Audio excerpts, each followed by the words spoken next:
Welcome back to another episode of the Piano Pod. Here, tradition meets innovation. We bridge the timeless beauty of the piano with the dynamic pulse of today's world. I am your host, Yukimi Song. Today, I invited Liam Pitcher, pianist, composer, and one of South Africa's leading improvising musicians, as a guest of the episode. Liam is a dynamic pianist, composer, and educator known for blending classical music with electro-acoustic and electronic elements. His career highlights include captivating piano improvisations, over 100 original compositions performed in prestigious venues like the Baxter Theatre, and innovative electronic music that merges classical composition with modern soundscapes. A champion of both South African and international music, Liam promotes a rich community of composers and musicians. His journey in music began with early piano studies, leading to significant achievements such as the Piano Prize at Bishop School and top honors at the Rustenburg Piano Festival. Educated at the South African College of Music, Liam refined his talents in piano and electronic music, guided by distinguished mentors.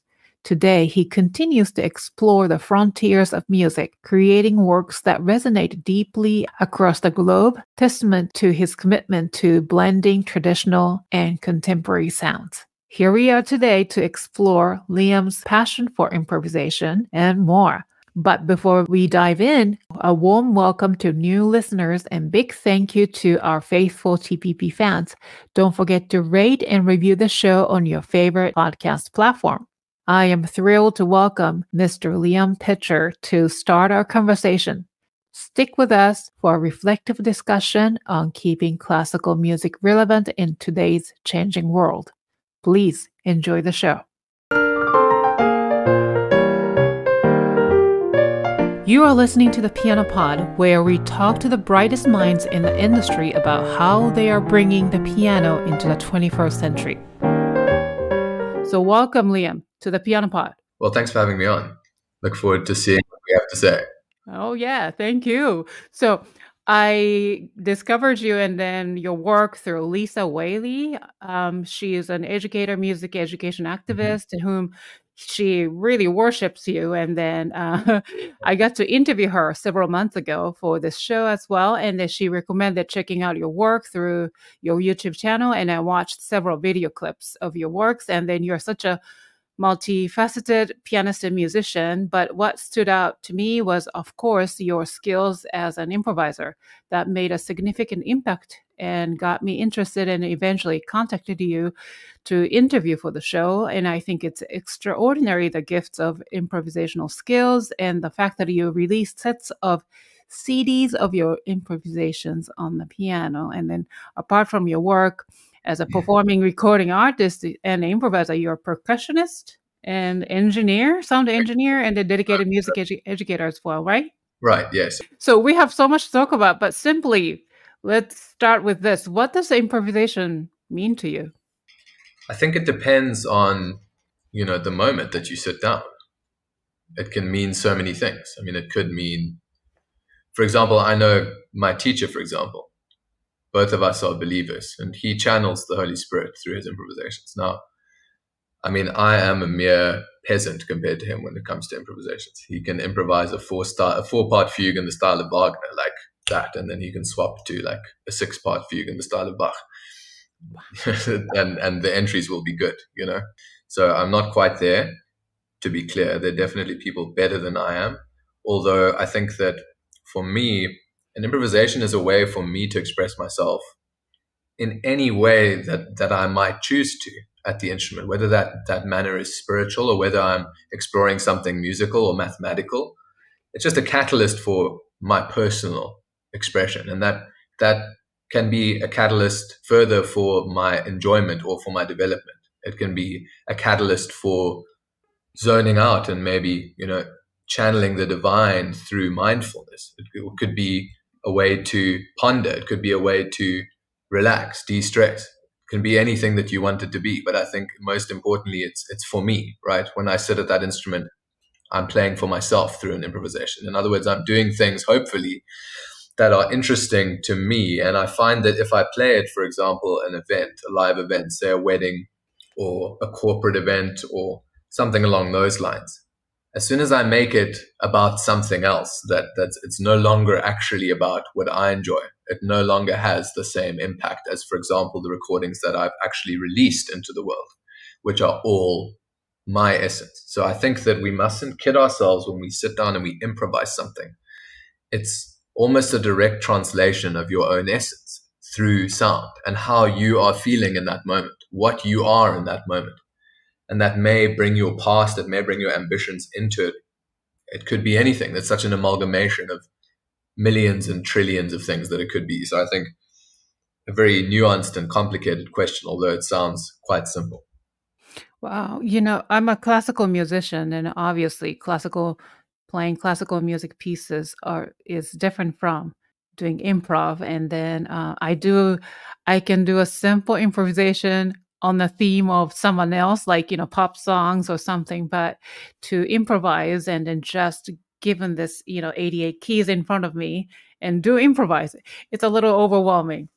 How does your improvisational process work? Where so you said you're just in the moment, you feel something, or do you have any like a sort of theme in your mind when you do? Right, absolutely. So, I mean, once again, it depends. Like, you can improvise with the intention to enjoy yourself alone and make it a selfish act, right? In which case, you're probably not going to be thinking too much. I mean, maybe if you're me, you're going to be thinking quite a bit about what you're playing. But you can also just see what comes to your fingers. Now, I personally disagree with doing this too often. I think that it should be reserved for recording or performance. That kind of true essence of letting go, I like to reserve that. I think that to play without thinking about what you're playing when you're in private, it's not developing you or the music or music in general in any way, and therefore you can't ever hope to develop your listener in any way as a result. So when I sit down to improvise, I'm always thinking about what I'm playing from a music theory perspective. That could be that maybe I wish to observe how certain sonorities sound in comparison to one another, or perhaps I wish to practice within a certain, you know, set of notes, whether that's a scale or a mode or a mode on the first or the second degree of whatever other scale. So that could be that technical in that way, or it could be like I want to explore a certain rhythmical component, or maybe I want to explore that rhythmical component within a certain scale or mode. So it depends how deep I want to go and how I'm feeling. But yeah, usually at least on a basic level, it will be, what can I do that's different to what I've done before? I want to sit down and improvise in a way that's different every time, because I truly believe that, like, it's kind of our duty to do that as people who are trained in music. We have a certain responsibility with that wisdom that we've gained to push music outside of what it is. And the music that I hear on the radio mostly, and that is broadcasted publicly and that is performed publicly, is music that is just purely intuitive, that has not been developed. that person that wrote that usually has not done what I'm talking about. They haven't fully understood what it is that they're playing.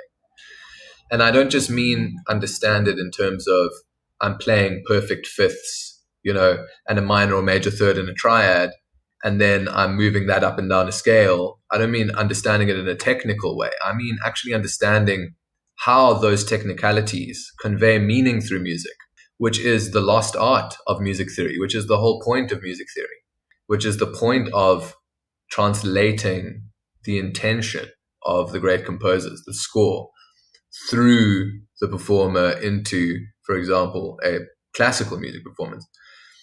And even that, I'm a DJ as well. If I'm playing other people's music, I'm always going to embed my own personal touches when I'm mixing that music live. I mean, I'm not only just playing verbatim what someone else has written. And it seems to me that it's a bit of a travesty where we are now, that we're kind of just listening to the same song over and over again. And no one has done that due diligence to actually understand what came before. And I'm talking about popular music now, because people like you and I do study this. But we have a responsibility as well to unify those worlds. So I'm trying to do that in my own way. But yeah, I like to sit down and think about what I'm doing, to answer your question. Like, I want to truly understand what I'm doing, not only in its sonority, but in terms of the meaning. And also not only the meaning to me. Yes, there's subjective meaning, but what's the objective meaning? What are the comparisons? Because everything is ultimately just vibration. And there can be a relationship drawn between the vibrations of a conversation and the vibrations of music. There can be a relationship drawn between the vibrations of this piece of music. Perhaps I move up and down a certain way, I play with certain dynamics, and that might resemble an actual occasion between two human beings. It might resemble something spiritual, truly. It might truly reflect that. And I think that for me, I'm trying to find a way to convey meaning through the music as directly as possible. And the great composers understood this better than anyone. In the Western classical art music, they understood this. Obviously, in other music cultures, it was understood in different ways.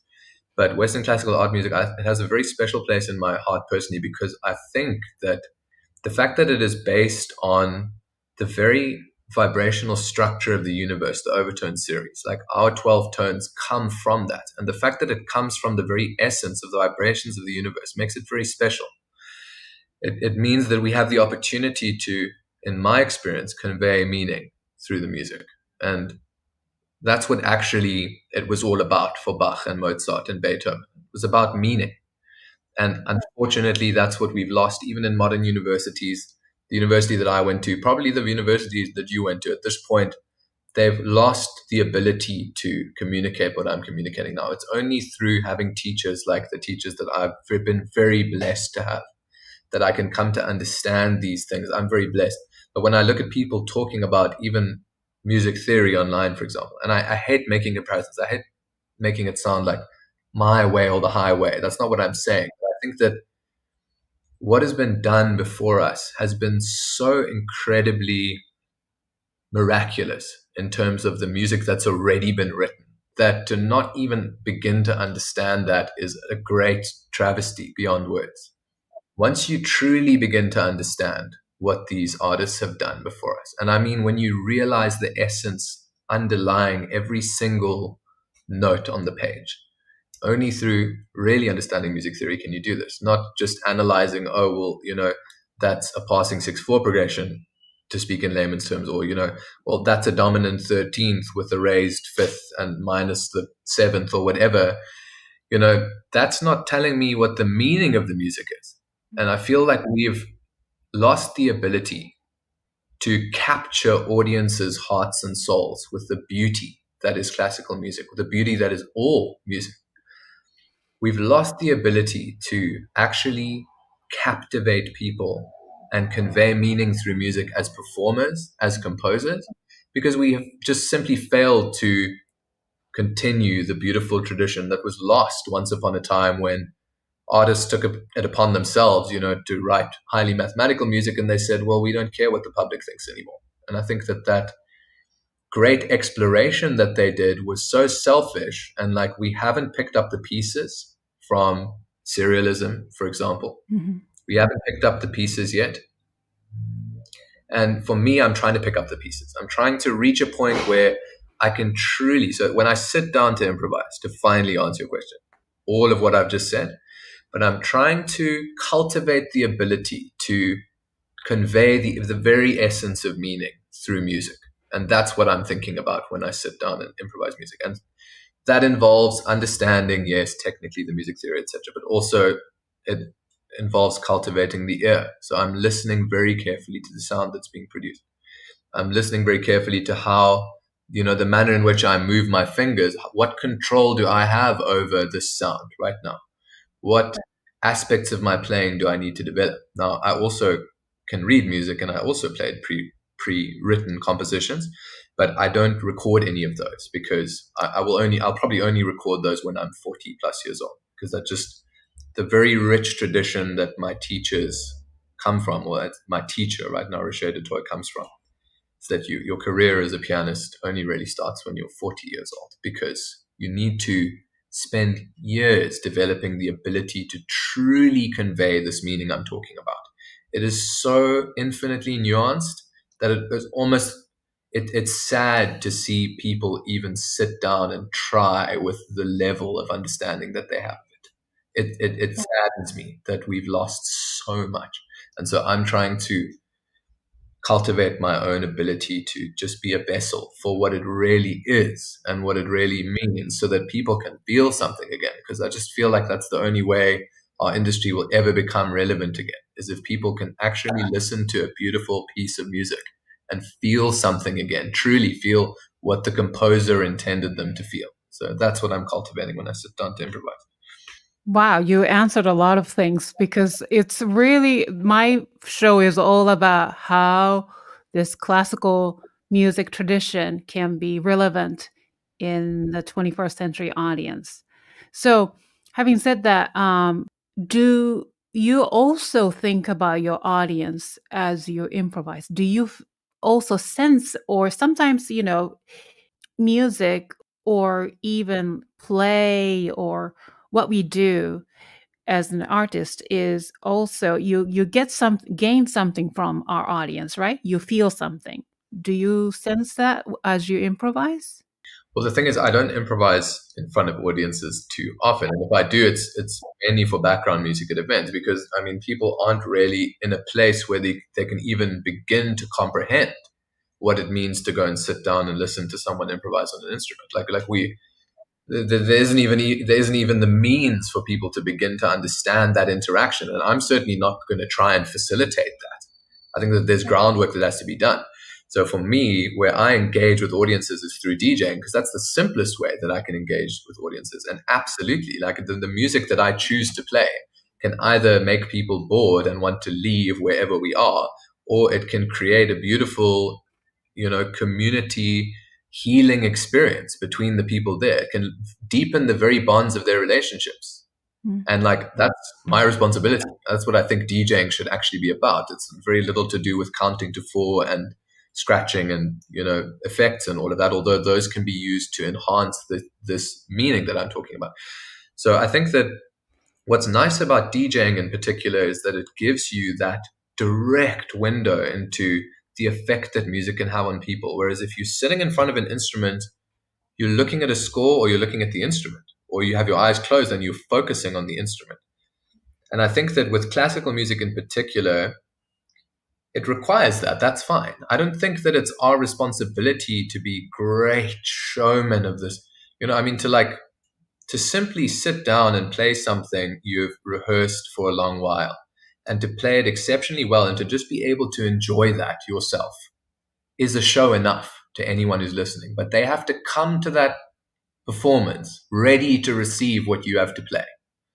And they just can't do that right now. What they can receive, however, is the smash hits from the 70s till now. So I think that in a way, I would recommend that any classical artist, whether they're composing or whether they're performing classical music, jazz, whatever, doesn't just have to be classical. I think everyone should do something that allows them to connect in the way that DJing does, for example. Just like, most instrumentalists play the piano as a second instrument so that they can begin to understand music theory through the piano, because it's a very easy way to see where you are, right? So that's why people learn secondary piano, not so that they can play the piano, which is what I feel like the whole mentality, even as we're speaking about this, they're just gates. We're just trapped by a system that doesn't even tell us the meaning behind why we're even learning these things. But secondary piano, for example, that's a means to explore, what music actually is in a Western classical music sense, because it has all the 12 tones. They're laid out in such a way that you always know where you are. You can see the division between octaves clearly. And that's what it's for. It's literally a mechanism for learning. You don't have to learn how to play like a virtuoso. So that's something that's lost. And then you might say that it would be good for any instrumentalist to play a percussion instrument, or to play the drum kit or something, a rhythmical instrument, so that they get a good grasp of one of the other 4 pillars of music. Our instrument tends to give us a good command over pitch, but not necessarily rhythm. Perhaps it gives us a good command over dynamics, but not rhythm. Maybe timbre, but not rhythm. So it's like we have to go back to the rhythm. And to truly understand how it all works together, yes, piano, music theory, great. But I think that then you could say the 5th element of music is maybe the performance, like conveying that whole unit to someone else outside of you. And to do that, you actually need to understand human psychology. And really the best way to do that is to be in front of audiences and play music and see the reactions. Now, you can do that by playing pop music, for example, on your instrument. But are you that good? Are you so good at pop? And you should maybe strive to be this good. But are you so good at pop that you can truly make people feel something? Because that's how people feel things these days. Like, we see the music of the past as wonderful, as great, as meaningful. But in their time, I mean, they were very much writing for the audiences. Think about someone like Mozart, writing for the court, writing for royalty. He wanted to connect with his audiences, but he obviously took it a step outside of what came before. He had a certain genius. So I think that's what, like I said, it's a balancing act. I'm looking for that as well. Like, how can I convey all of this meaning that I'm understanding to an audience? I need to understand what level my audience is on to do that. I'm not going to play Bartok for people who go on a Friday night drinking out at the nightclub with their friends and they've never sat in an auditorium. Not to say that there's anything better about an auditorium than going and drinking at a nightclub. I think like mostly any endeavor in this life can have meaning if we wanted to. But music has this ability to take us outside of what we are very rapidly if we wanted to. But I think that people are not in that mindset, that they can actually just be willing to receive and move outside of what they are. I need to understand my audiences. I need to understand where they're at. Then I need to very carefully decide, how am I going to move them outside of where they are just enough that they can experience something new, and not try and force them to go and listen to Beethoven if that's not what they want to listen to. Not force them to shut up for 4 movements just because that's what they did in the past. Right. You're right. We need to move outside of what happened before we can even talk about what happened before we can then move back to the tradition that happened before and say, all right, well, we've experienced some development through music now. Like we're feeling that perhaps there's a world here that we didn't know about. Now, this is how they used to do it in the times of Beethoven. We would actually listen to 4 separate movements and we wouldn't clap until right at the end. And then all of a sudden it makes sense. And then it's like, wow, now I'm learning about history and culture and I can actually like feel like I'm a part of something, So there's just so much work to do. I mean, we really are not doing that work. We're trying to practice for thousands of hours so that we can perfectly replicate the Beethoven sonata, which, by the way, unless you're with a teacher who actually comes from Beethoven, you're just never going to do that, right? So you're just never going to you can't find it online. You have to get it from the teachers who were with the students of Beethoven, Czerny, Tovey, etc. All those people. You need to study with those people to play Beethoven. Then you need to study with students of Chopin to play Chopin, etc. So, I mean, like, we're just focusing on all the wrong things. Why are we doing all of those things before we actually, find a way to bridge the gap between the audience and the music? Like, we're not working on the right things here. And unfortunately, the way that most classical musicians try to, do this very careful balancing act is that they just completely dumb down their product to the point where they're just playing pop covers, and then they've given themselves over to the economic machine. And they haven't made an effort to try and move the audience outside of that, because we don't actually study the things that I'm talking about in music college. We only study how to, in performance degree, you study how to perform, but you don't study how to present, how to talk to an audience and say, listen, where are you at? What music do you like? You know, what we're playing here tonight, this is some music that we might enjoy, but we also think you might enjoy that. This is why. These are the elements of the music you might find interesting. Listen out for this. You'll hear that there's a gap of silence. Don't applaud yet. There's going to be something else that happens after that. And through that presentation, there should be a whole field just to actually present the music to the audience, like in spoken dialogue. Like Leonard Bernstein was one of the great conduits of that, who actually educated audiences on what they were about to listen to and engaged them and made it an engaging process. Rest his soul. He did so much for music. But where are all of the Leonard Bernsteins of today? They just don't exist. You know, you go to a classical music concert and you sit there and listen, and half of the time it's just really bad, actually. And it just is like a half-souled attempt to replicate something from the past. And then that's what people think classical music is. What a sad thing, right? Absolutely. What happened to our sense of duty and responsibility?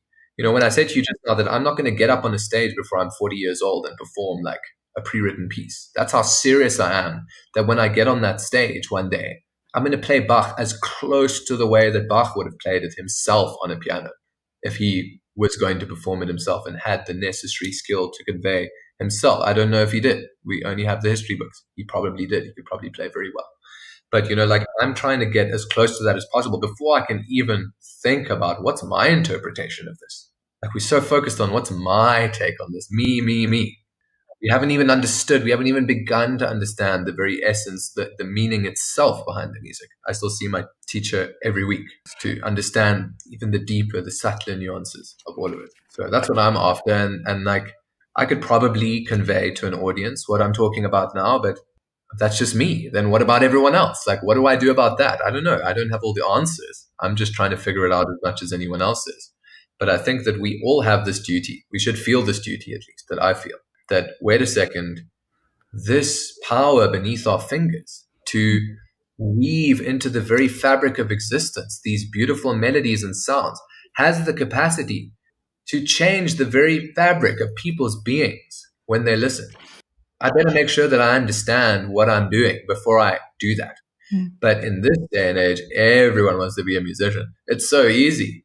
Everyone wants to be a music producer. You go download sample libraries, music banks, great. You know, it's so easy to be a watered down version of something that is so divine in its essence that it could heal our very souls and spirits as a unified entity, you know, quite infuriating. So yeah, I think that like the whole industry is just driven by ego. And some people might listen to what I'm saying and think that I'm very egotistical to say what I'm saying. But music is shaping people's spirits and lives and beings in very disgusting, negative ways.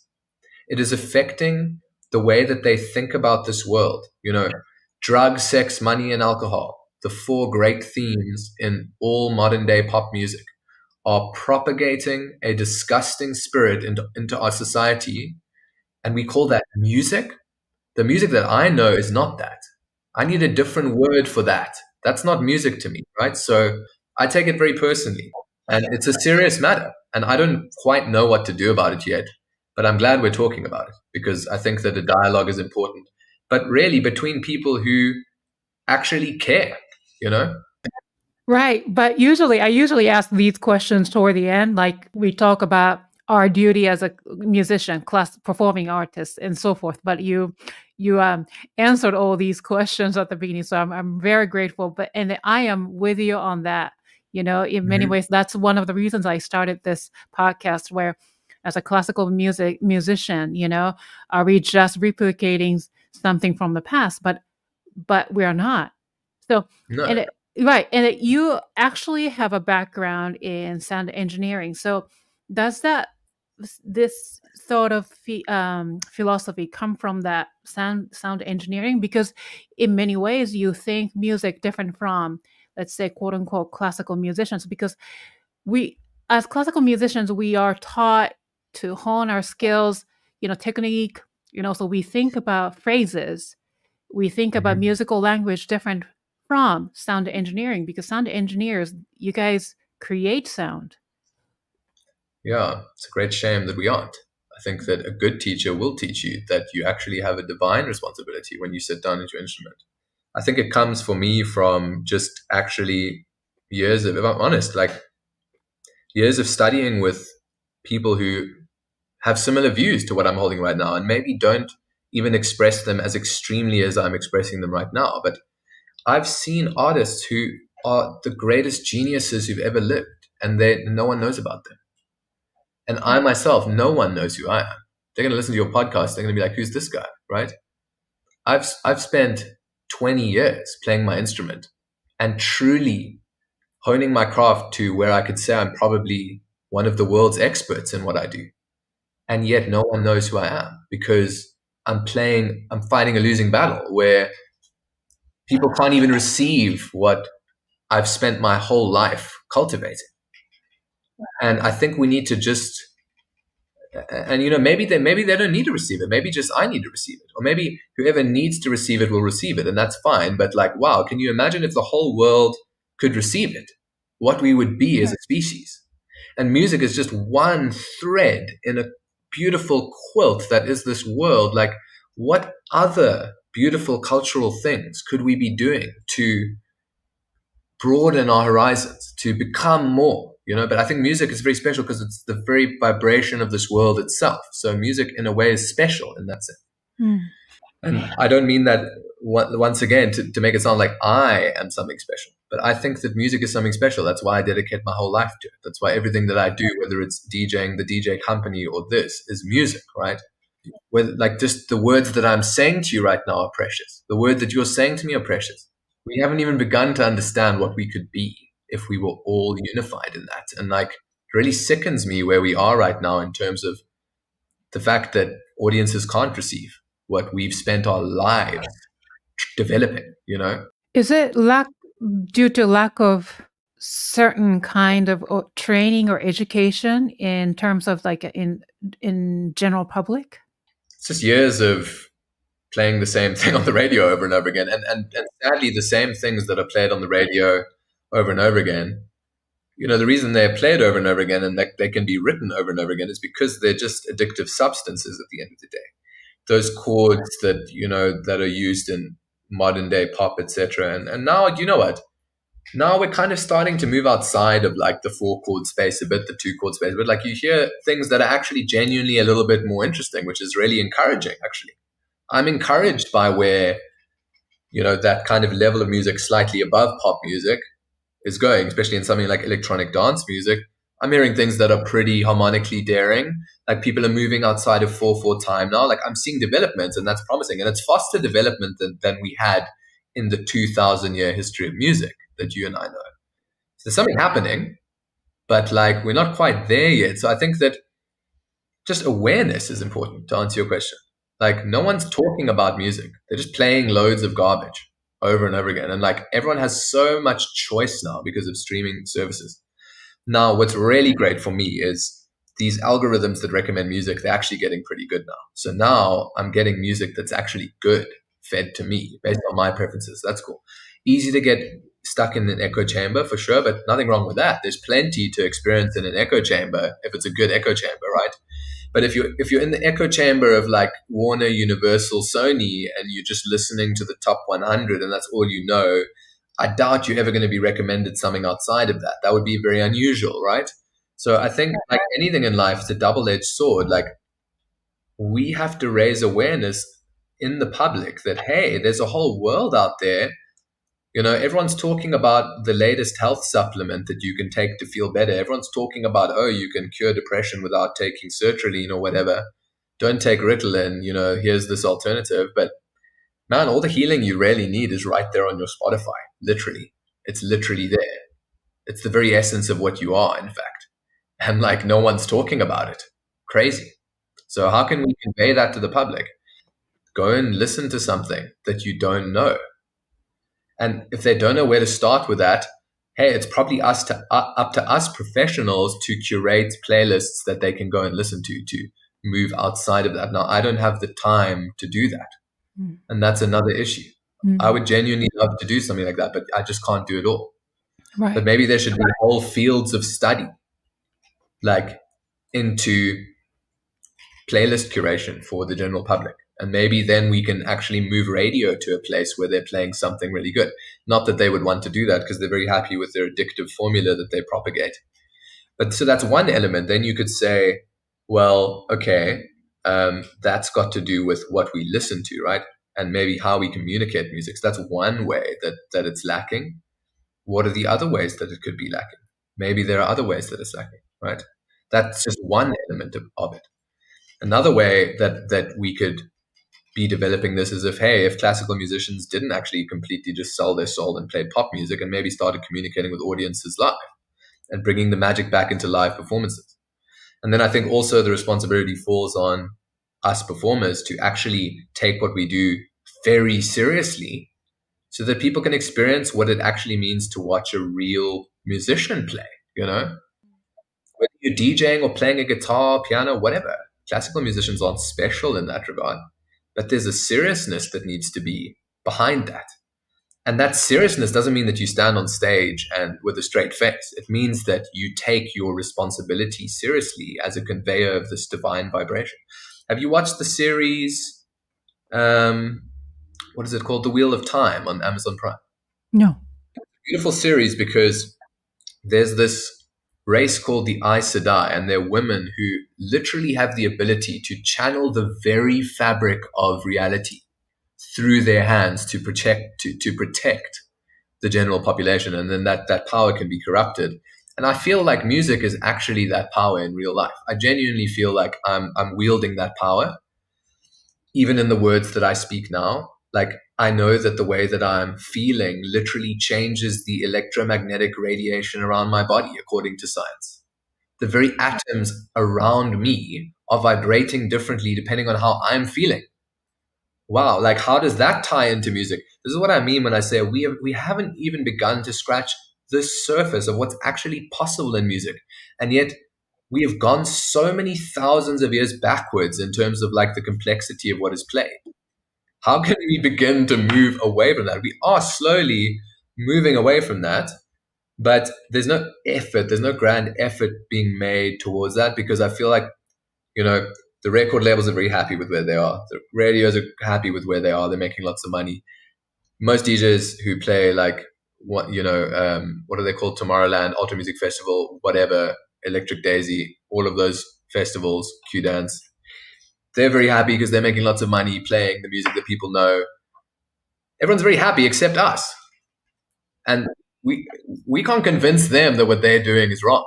That's not going to happen, right?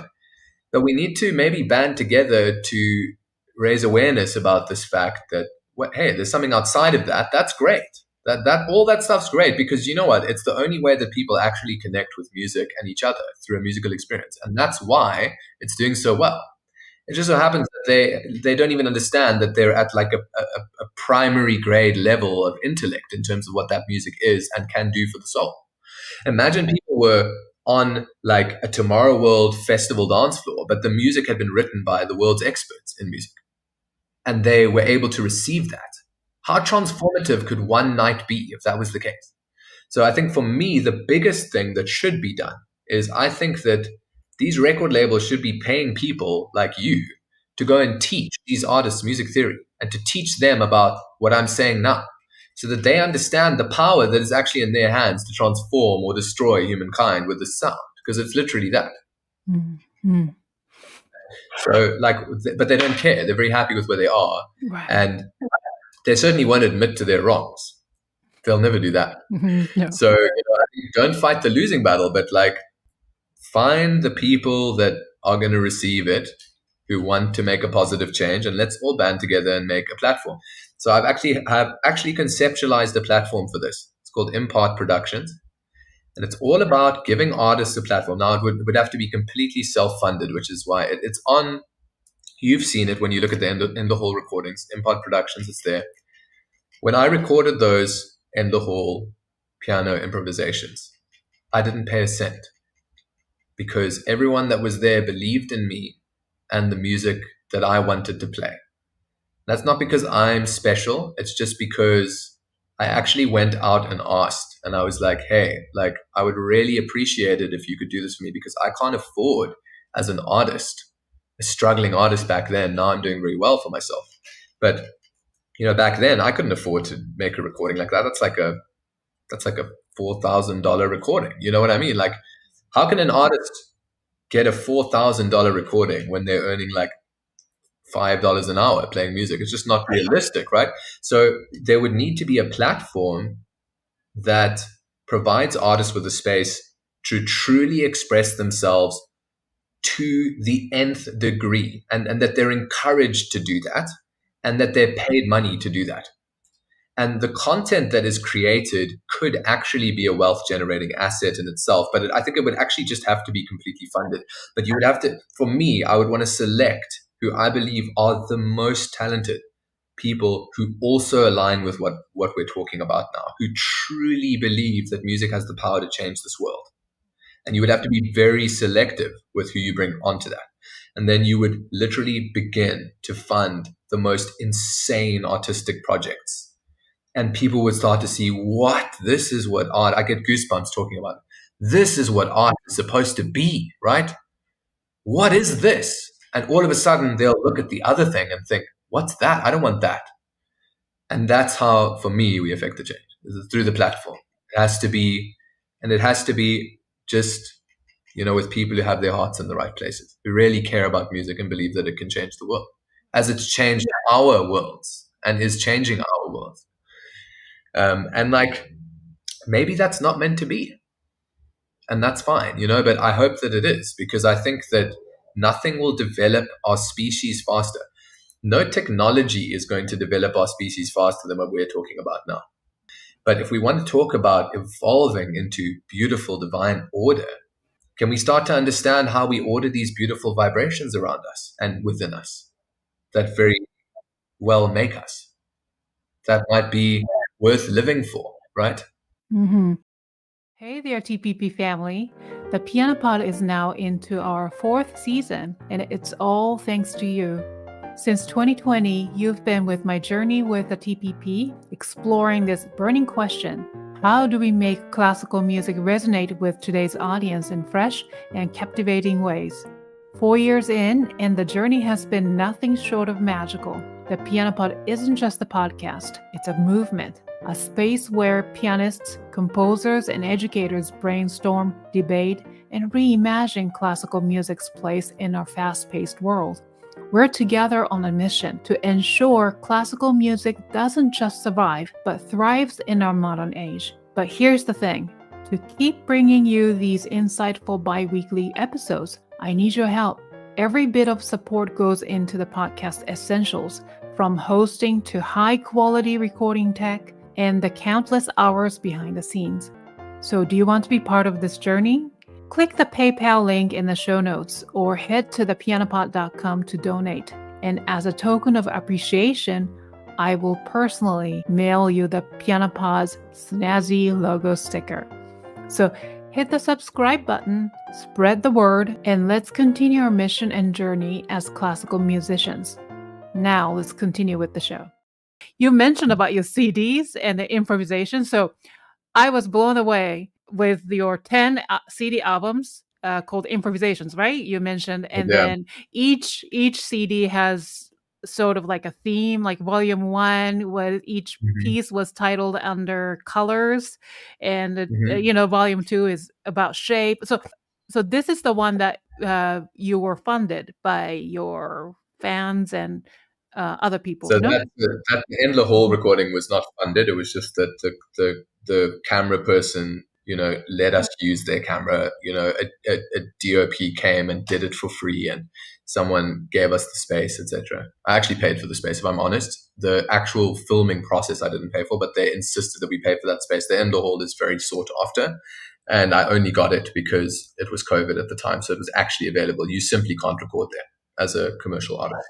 No, I recorded those in Cape Town Sound Studio, and ironically, it's hilarious to me that you are putting so much meaning into the names, because they mean nothing. And it was a stab at the way that people name modern day music. It actually, I very tongue-in-cheekly named all of those things based on the highest Google search volume terms in any given space. No way. And they have no meaning relative to the music. But I just had fun imagining what people might conjure up in their minds about it. I did it purely to make fun at people. You know, they'll name a piece of music Helicopter or something now, these EDM tracks. And it's like, why did you name it that? What in the music conveys the helicopter? You know, but it's like, no thought. You haven't even begun to understand what you've written. How can you even name it, right? So I named them completely random things. The names have no meaning whatsoever. They're just 100 improvisations that were my essence at the time, recorded on a very bad piano, unfortunately. And I wasn't the best performer back then. If I'm honest with you, I was only beginning to cultivate my true essence as an improviser. My technique was only beginning to develop. I mean, I had so many years that I'd lost in terms of technique because they don't teach playing technique anymore. Not real playing technique on any instrument. No one teaches that. Until I was with my current teacher, who comes from a long line of incredible performers who took me right back and corrected everything. And now I feel like even the whole recording, although it's nice, I feel like I still wasn't in a place where I could even effectively convey what was within me. Now I'm a step closer to that, and I'll always be a step closer to that, right? So I can look back, but yeah, they're nice improvisations. I wouldn't necessarily encourage people to go and listen to all 100 unless you just want to hear some interesting things harmonically. There are a few interesting things rhythmically.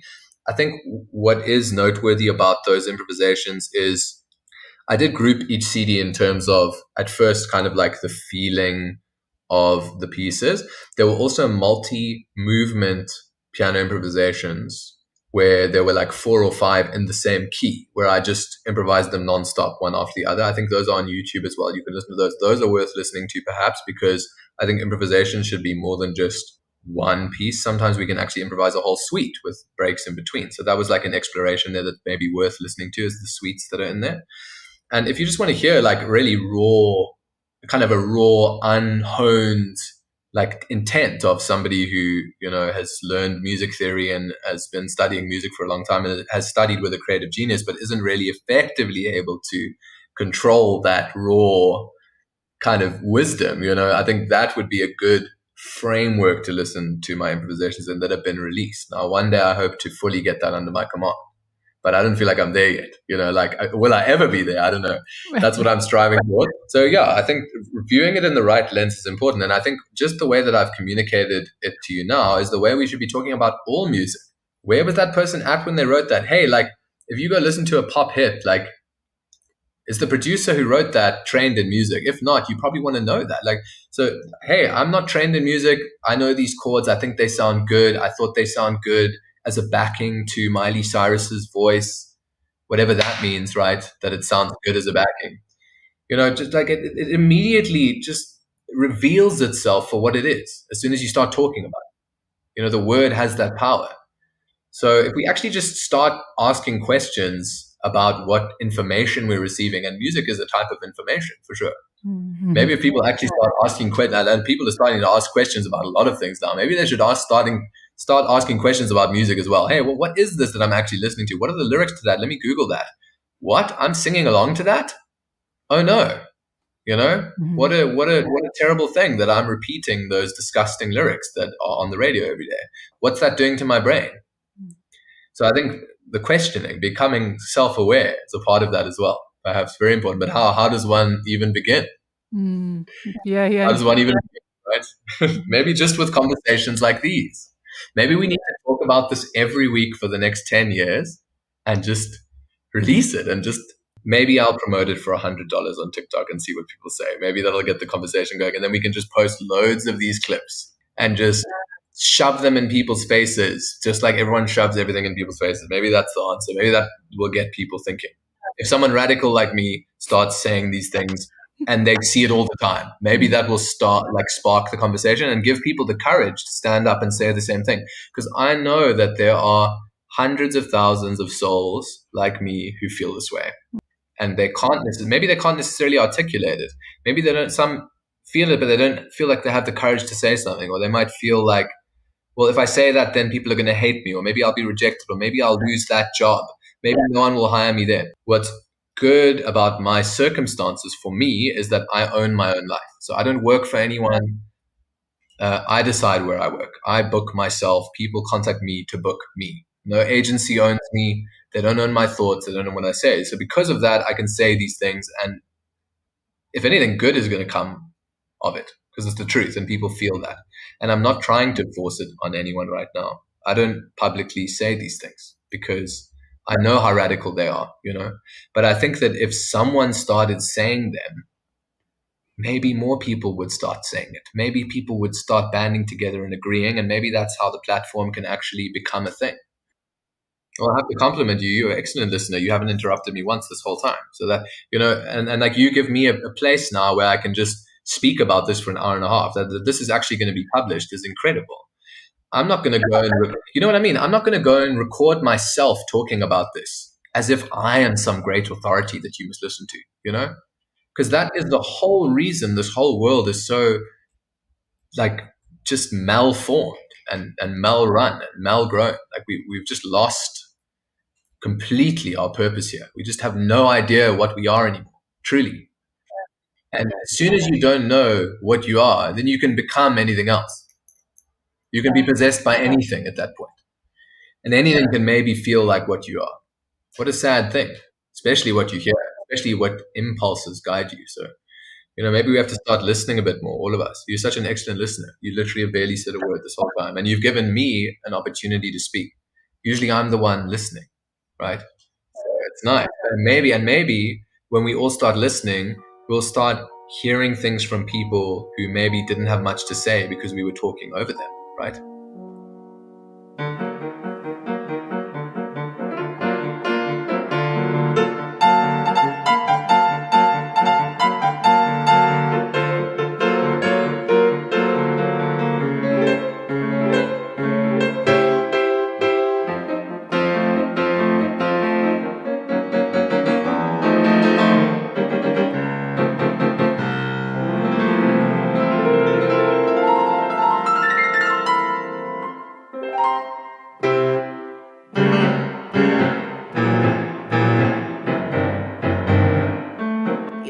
You sound like you have such great teachers in the past and mentors. You say you even at the beginning mentioned that you've been really fortunate to have these teachers. So I want to know a little bit about your upbringing, maybe how you discovered the love for music, and then also your mentors, and maybe what kind of life, unique life experiences that influenced you being an artist today. I've been very blessed with the teachers that I've had recently. But I suppose I had great parents who they've always been wonderful influences in my life. And they saw that I was musical. And they bought a little keyboard that was in the house. And that, cut a long story short, ended up in me studying how to play the keyboard at school. And I had great, wonderful female teachers. I had, I can't even remember their names at this point. But I had a line of female teachers when I was about 10 years old in Western Province Preparatory School, and they just did their job. There was nothing extraordinary about it, but they allowed me to explore what I wanted to explore while giving it structure, which is, I suppose, more than you can ask for at that age. Or maybe it's not more than you can ask for. I don't know. I don't know how ambitious I need to be with this response to your question, but in a perfect world, we can get to that shortly, maybe what it would have been. But I didn't have the great teachers that I had now back then. But everything led me to this point. So, if anything, I have a juxtaposed extreme comparison between what things are like in school and university and what they should be like based on what I'm learning now. So in the long and short of it, yes, school, 10 years old, keyboard, study the keyboard, study music theory from literally 10 years old in school, learn the basics, don't really care about it, don't really understand it fully, do my grade 5 music theory in high school, do a bit of percussion, do a bit of flute, do a bit of piano, meet one of the biggest musical influences in my life, Judith Rhodes Harrison, who took me under her wing. They refused to let me study the piano at my high school because I didn't have a qualification. So I then actually had to prove myself, which I didn't realize at the time. But I ended up doing it. I learned a very complicated piece just in my own time and performed it at a nice Stedford there. And then she said, I want him as my student. And she took me under her wing. And she gave me the greatest gift of my life, that she taught me when no one else would, the piano, which is now my greatest joy in my life. And she was so incredible. She gave me we didn't even have time to do technique. We couldn't even begin to talk about it. But because I had to catch up, right, in terms of repertoire, learning pieces, I think the whole syllabus at schools for music is ridiculous as well. I mean, that's something we can get into as well later. But ultimately, she gave me a place where I felt like, wow, this person believes in me and what I can do on this instrument. And just that was enough to make me practice and to make me care about it. And then when I got to university, there was none of that left. I won't mention any names. I was not inspired in university. It sucked me dry of my love for music for 5 years. And then I met my current teacher, Rocher Dutoy.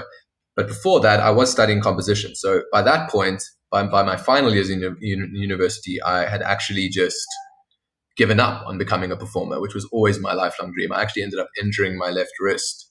And I had to leave university for 6 months and just redo my first year because I couldn't even play. And that has been years of healing. I'm still healing from that. I mean, I still lack mobility in my left arm, but I'm starting to gain that back just due to understanding the body, etc. Anyways, but it was only in third year university that I met Hendrik Hofmeyr and sat in his class. And from the moment, I never cared about music theory. I never cared about it. I thought it was the dumbest thing ever. I couldn't understand why we had to learn it. It was so infinitely boring to me. And that first class with Hendrik Hofmeyr absolutely shattered my world. It was like it blew open the infinite possibilities of music in a 2-hour class. And from that point, I became essentially obsessed with Hendrik Hofmeyr. Like, I really just wanted to know everything that he knew. And like, I kind of modeled myself after him a little bit at that time. And that's fine because he was a great role model. And like, if you're going to model yourself after anyone, model yourself after someone who's great, who has attributes that are truly good. And he was such a giving person in terms of his wisdom. And he was so patient with me. I'd never cared truly about music theory or about academia until that point. And he was so patient with me in how, like, I wasn't organized at that point.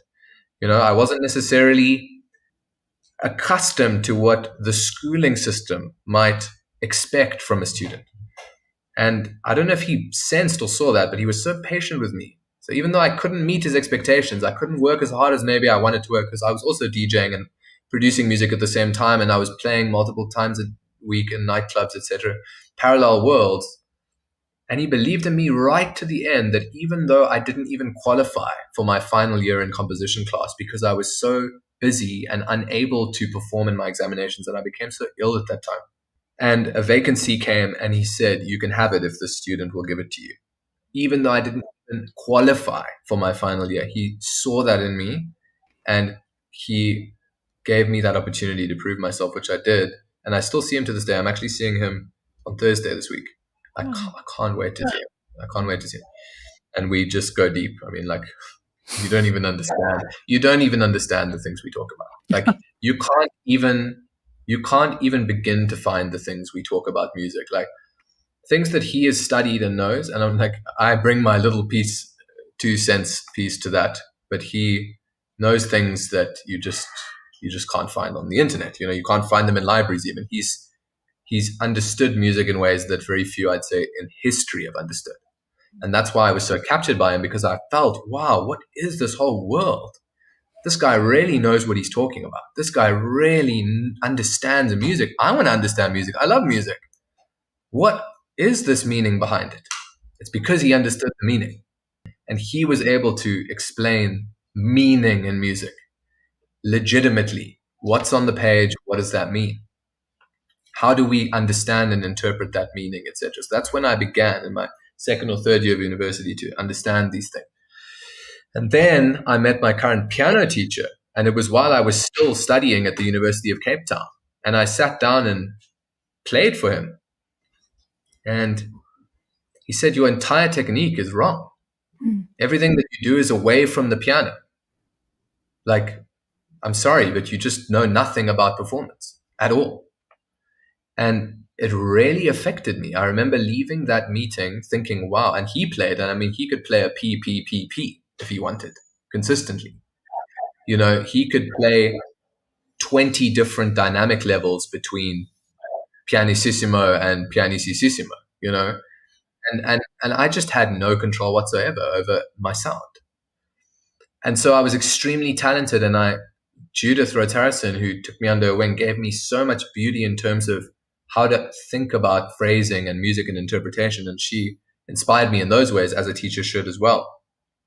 But we never had time to do technique, and they certainly have no interest at my university to try and recover poor technique. They just say, well, you didn't learn the technique, so there's nothing we can do for you. You've got to go learn that in your own time. They don't actually show you what you have to do because they're lazy and they don't actually care about their students' developments, and they probably got their jobs from pals, you know.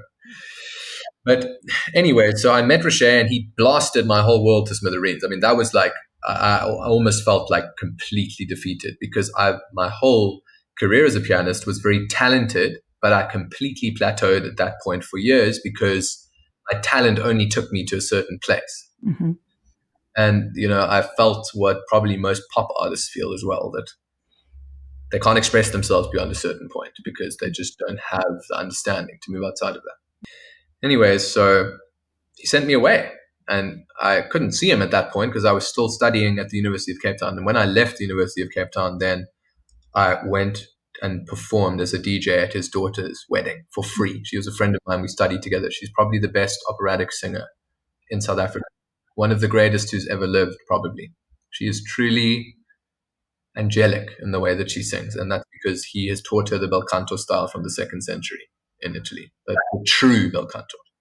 And she can sing like an angel. You just have no idea. I mean, you hear this woman's voice, it's like you're transported to another world.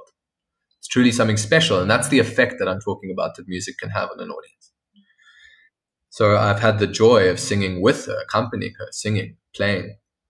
We played together, you know, but I played at her wedding for free. And through that gesture, he made space for me in his classes. It's very full. He doesn't have time for many people, but he saw me. Like I said, please, can I have a piano lesson with your dad? And I sat down with him, and he said, play me anything. And I played him a Scriabin etude. He said, very musical, Liam, but your fingers don't work. We have to start right from the beginning. And I literally played C major scale for 6 months in my 20s, paying thousands a month. You know, C major scale for 6 months was the best thing that I've ever done, because in a year or two after I started with him, I gained good control over my sound. And that's when the improvisations really start to sound good, like in the hall. Like Return to the Baxter Theatre was where it kind of started, like I started getting control. And then in the hall, I had some control. The way I play now is leaps and bounds, miles, years, decades more than that. But I just I haven't been bothered to record. Why would I? You know, I'm not, right. Nothing's going to come of that. So I just wish to continue to cultivate my technique. And, you know, if I can have one day, I still see them, as I said, weekly. I'm still learning with Richer, and there's so much to learn. Like, I know nothing compared to him. And it's such a joy to feel that. Like, wow, this person cares about me. They inspire me. They believe in me. But also they know so much that I could almost maybe never even know what they know. Like, even if I was with him my whole life, like, I wouldn't be able to learn everything he knows. But maybe I'll learn some of it, you know? And then it's my duty to maybe make professional observations as a student outside of that, and to start to learn things based on intuition, based on what I was taught by this great master. You know, maybe then that's how I surpass the master one day when I'm his age, when I'm 70 odd years old. But I mean, it's lifetimes and lifetimes worth. I mean, if you go onto his website and you look at who he studied with, you will pass out. I'm talking students of Zoltan Kodály, students of Tovey, students of multiple students of Tobias Maté, the great Fundi of piano technique, who no one talks about, by the way, who's got books that will teach you on how to play the piano, and you won't even be able to decipher what he's talking about unless one of his students teaches you. It will just sound like nonsense to you unless you actually have a student of Tovey explain to you what is in that. And so he studied with these great masters, and it's just such a blessing to see him on a weekly basis and become a better artist every single week. Even if I don't have time to practice, I'm a better pianist, I'm a better musician every week, just from that 1 hour class. And like, wow, imagine all music universities were like that. And then imagine we could bridge the gap between the public and the music industry. Yeah. And imagine we were all just developing like on a weekly basis. Can you imagine what world we live in? I can't even imagine it. Like I think once again, a world worth living for. So I just want to get to a point now where I can maybe play and inspire people a little bit, maybe expand their consciousness a little bit with my performance, maybe make them think about things a little bit. I don't know what extent that goes to even. Like what is the extent of a musical performance? What can we even achieve? Maybe 1-on-1, 1-on-2, 1-on-10. What can we achieve through that performance in terms of like spiritual development in someone? If we truly align, if they truly are able to receive us where we are, what can we even achieve through a single performance? I believe that you can leave a performance awestruck and feeling like you're more than you were before that performance. And that's what every single concert should be.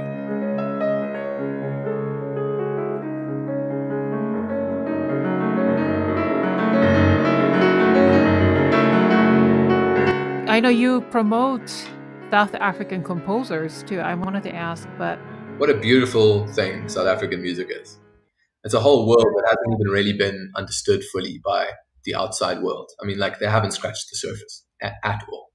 There's such a rich history, even in Western classical art music, in South African musical composers. And like, I'm certainly not an authority there, but there are authorities that are alive.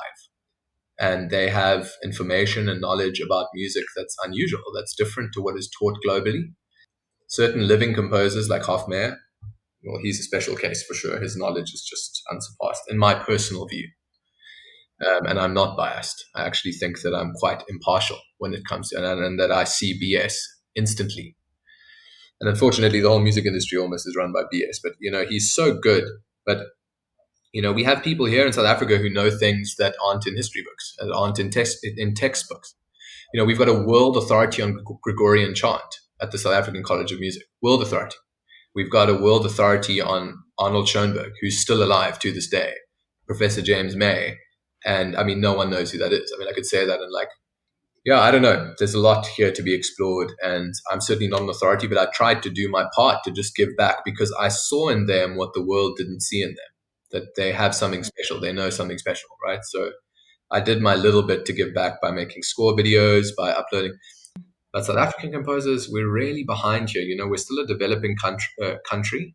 You know, I like to call us a fifth world country because we're just that far behind in terms of technological prowess and advancements. I mean, for example, data here is unbelievably expensive. You know, even to get like 6 gigabytes of data is like hundreds of rands. So we're so behind in that sense that we don't even have access to the internet and technology the way that the rest of the world does, right?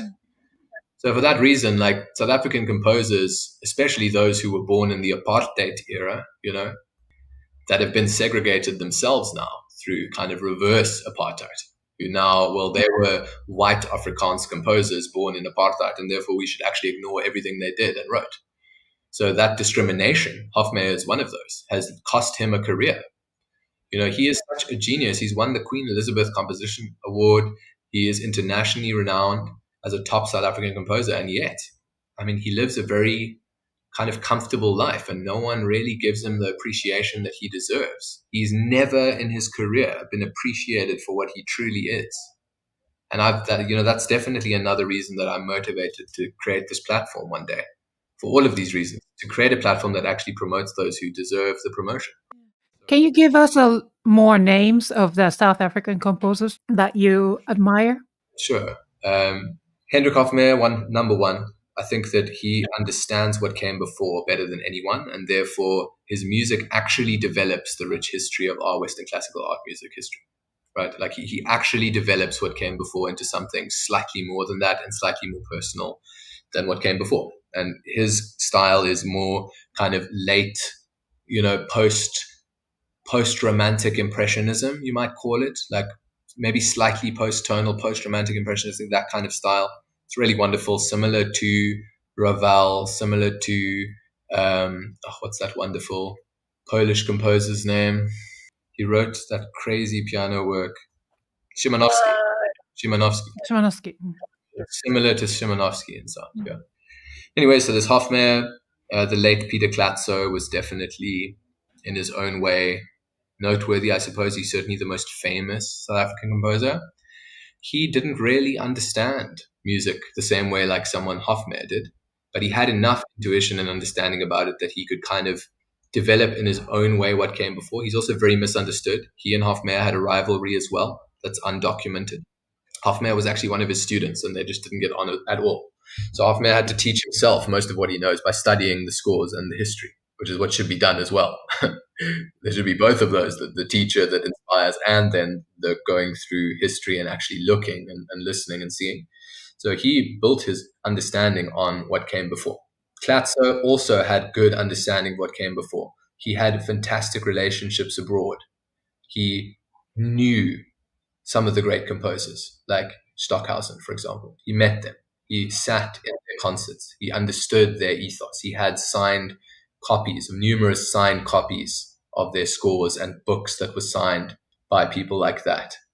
And so he knew things that were also noteworthy, although as a teacher, I found that he wasn't able to effectively translate what he knew into a student. So that was his shortcoming. And I think that his whole career, people were frustrated with him and thought that he was a bad teacher for that, and maybe thought that he even didn't know much, but he certainly knew a lot. And when I sat with him in his home and we would talk about this and that, obviously never anything too deep in an afternoon tea conversation, but he knew things. He knew things about composers such as Nadia Boulanger, that her sister Lily Boulanger was a far better composer than Nadia, and that her music was unknown, for example. And he was a student of Nadia Boulanger. He sat in her classes, so he told me about Nadia Boulanger. He told me about Lily. He told me about their ethos behind music. So he knew these things as well, but those things weren't necessarily seen by the public. So we must be careful of our perceptions of people right off the bat and what they might or might not know. Things that might not be spoken in a university classroom even, because maybe that's privy knowledge for those who actually really want to know and who deserve it and who are respectful of the tradition and the history. And they had the biggest impact on me. And then, there are other well-known South African composers like Arnold van Wyk, like Hubert Du Plessis. There's that living composer, I can't remember his name now. He's touring the United States, but he's also an African-inspired composer, very inspired by African traditional music, but he's classical. You probably look him up.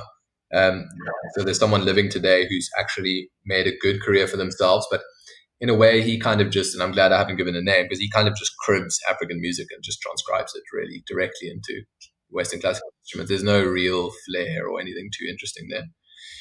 And then there's just like teachers of those students. And then there are other lecturers throughout South Africa that I don't know too well, that I've had a chat with here and there on Facebook. And it would be a shame for me to even talk about them because I would know very little about them. I haven't had the time to become an expert or authority on this topic, but at least I've made an effort to listen to South African Western classical art music composers from especially the 1800s onwards, especially the 1900s onwards. That's when Van Wyk and those composers, Du Plessis, etc., were living, and they were composing music that was African inspired. That's when apartheid happened as well. A lot of them are Afrikaans, so you'll hear that Arnold van Wyk, that's an Afrikaans name. I think that Mimi Kutzer, the singer, was actually South African, as far as I recall. I could be wrong though. I think that she was one of the greatest operatic singers ever, and she was South African. Mimi Kutzer does sound, that's a South African name. In terms of performers, I don't think we've produced too much of note, if I'm honest. But composers definitely, because of the tradition of African music and the elements of African music. For example, in my university course, we studied African music. That was and world music as well. World music, what even is that, right? But we studied African music. It's kind of like, I think it was included in the first 2 years, as far as I recall. I don't know if it still is. And then you can actually branch off into that. But we've had that influence from native African music in our Western classical art music tradition. And so it has given us kind of like a zesty take on classical music. I would argue that it's given us a bit of an edge, actually, in our understanding of music, because African music itself is so rooted in that wonderful overtone series, and also they do things that are far more rhythmically interesting, in my opinion, than most Western music does. You have to get to Stravinsky and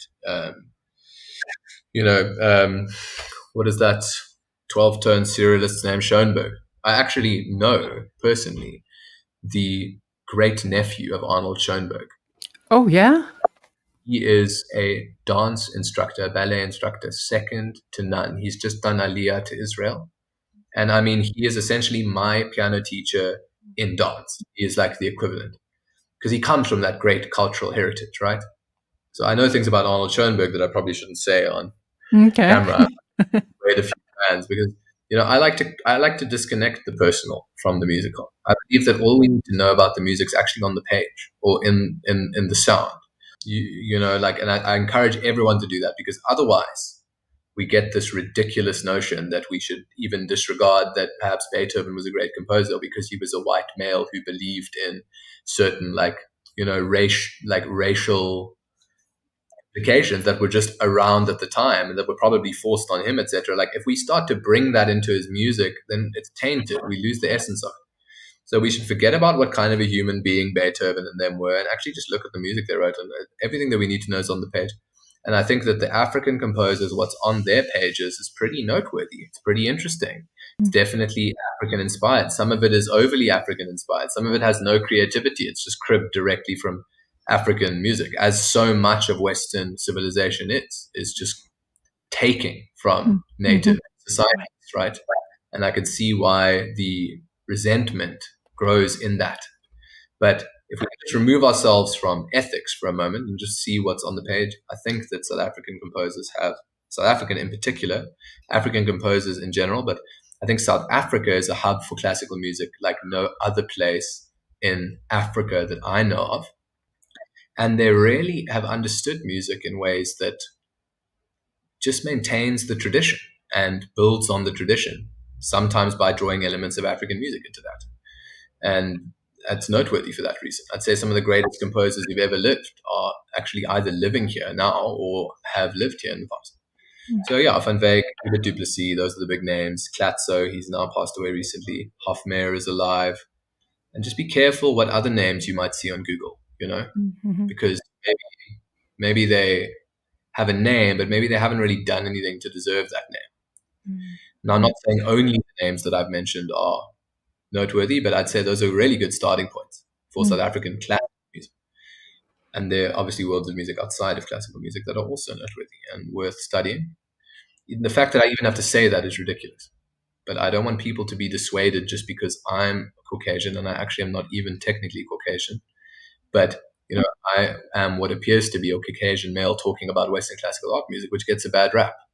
So that's just another layer upon layers of that we have to unravel and undo before people can even receive what we have to say and play, right? So I think that, it is worth being careful in how we approach these topics. And I'm not going to name and shame anyone who's actually contributed to the downfall of South African apartheid composers. I'm not going to do that, but they are there and they're living and they're still doing it. And they're trying to, a way to identify them is to identify people who are trying to say that the music theory of the past is irrelevant and that we actually need to make new systems now to understand music. That is a load of nonsense, because like 1,000-year-old rich tradition that we haven't even begun to comprehend is certainly not worthless. And they try to attach ethics. As soon as people start to attach ethics and they mix the person behind the music with the music itself, with the page itself, that's when please just stop listening to them, because they are doing you a great disservice. They are putting up a gate in front of you that separates you from that beautiful world of art. And that's just what it is. It's just a gate. You can walk through it. Just ignore what they're saying. It's just a distraction. Don't be distracted by the propaganda of the world. Go and listen to it for yourself and draw your own conclusions. And if you want to know about the people behind that music and study them, and that legitimately interests you, then go for it. And if you want to talk about whether they were good people or not, and that genuinely interests you, go for it. But maybe don't even dissuade people from doing that exploration themselves. Maybe just humbly give your opinion about it and like be that as it may, or not be that. But wow, people putting up gates between the population and like the divine just because of their personal opinion. Like it's borderline idolatry, honestly. You know, look at me and look at my opinion. What I know is so important. You shouldn't listen to them. You know, what does that have anything to do with that spirit? That spirit is the spirit of distraction that distracts you from the divine truth of this world, of this existence. And music is one of the best ways to start to understand that truth that no one knows, by the way, that we can only begin to understand in this life, that we can comprehend as much as we need to gain access to new worlds and new lives after this, but that we can never even begin to comprehend in this life. But I think music is the closest we can get to the divine. And many composers have said that to me. Many great artists have said that to me, to my face. Music is the closest that you can get. Martin Schoenberg himself said to me, do you know which music is the closest to God out of any music? And he literally said the music of J.S. Bach. That's the great nephew of Arnold Schoenberg, the inventor of 12-tone music, saying that to my face. Someone like a Schoenberg saying that to me, that J.S. Bach is the closest music to God out of any music. Wow, that's not to be taken lightly. And I agree with him. We're coming to an end, and I wish we had more time and we can talk about this forever. But just before we go, what's your next move? What's your future project or vision as an artist? So the platform is my end goal. I will bring that about because that's my purpose here, one of them. A platform for healing through music. And not just through music, but music integrated with other things, other arts and cultures, and through knowledge of health, etc. To do that, I have to work the land that I have now. I own a DJ company. It does very well. I'm expanding it, new horizons. We just launched a DJ Academy, and that DJ Academy is actually running online as well. So you can come and join the online classes. We're actually recording in a couple of weeks, a pre-recorded DJ course. And it will teach people how to not only mix, etc., those are the basics, but it'll actually teach people what we were speaking about earlier, how to actually cultivate a meaningful gathering of people on the dance floor and have a positive impact on their very souls and spirits through music. And that is going to be released very soon. Wow, it sounds like the whole interview now kind of like is a sales pitch for that, which it's not. So please just know that there was no knowledge of that before, and it's okay. Fine. But if you feel called to do that, I just really don't want to devalue anything we've said here by pitching what I have next, because it's tempting to do that even. And it will be good for people. I believe that there are people who really want to be up on that stage, and they want to be able to do that. They want a little bit of glory for themselves, for sure, but we'll reshape their perspectives to understand that actually the glory is not for you, that you need to make sure that the audience are the people having the best time possible, and we'll teach them how to do that. And because I have knowledge of music from my classical upbringing and other upbringings of music outside of classical, and also because I have been DJing for 16 years and producing music for almost the same amount of time, I feel like I can bring something new to the table there and teach people how to really be excellent DJs who can like make money DJing and positively affecting people's lives. So that's kind of like the next big move for me is we're launching this DJ Academy. People can start registering on our website. It's thedjcompany.co.za, and it's open. The courses are beginning in March. They're beginning from the 10th of March every Sunday until the end of the month, and then there'll be a monthly course. So you get 4 2-hour lessons a month. It's got the state-of-the-art equipment. We've got CDJ 3000s, Pioneer A9 mixer, and we're launching this course, and I'm going to teach people how to heal people with music on the dance floor. What a crazy concept. What an amazing concept. Wow. So that's my next big move, right? Because that's what I can do right now. What I can't do is sit in front of my piano and even begin to connect with an audience. I can't do that. Not yet. Not yet. Yeah. Yes. Perhaps we build a world where that's possible. Yeah. I'd certainly like to see that world come to light. Thank you for having me. I appreciated the platform to talk about these things that have been weighing very heavily on my heart, that I speak about with my peers in private, in closed doors, that the world is feeling and experiencing. Oh, you're welcome. Yeah. I hope and pray that we can actually affect a positive change, and some of the things that we've spoken about today, if not all of them, by the time that we leave this earth. I think that's a great conquest. worth living for.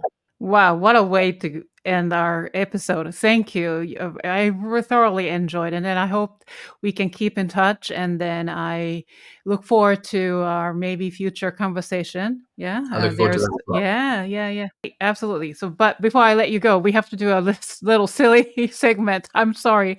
After all these, profound conversations, this is really silly, but this is a little fun segment, the rapid fire questions. I'll ask you some silly questions, and I just want you to answer them as short as possible. But you'd be surprised. All these questions may trigger you to, I don't know. Trigger me, please don't trigger me. Okay, I'm already.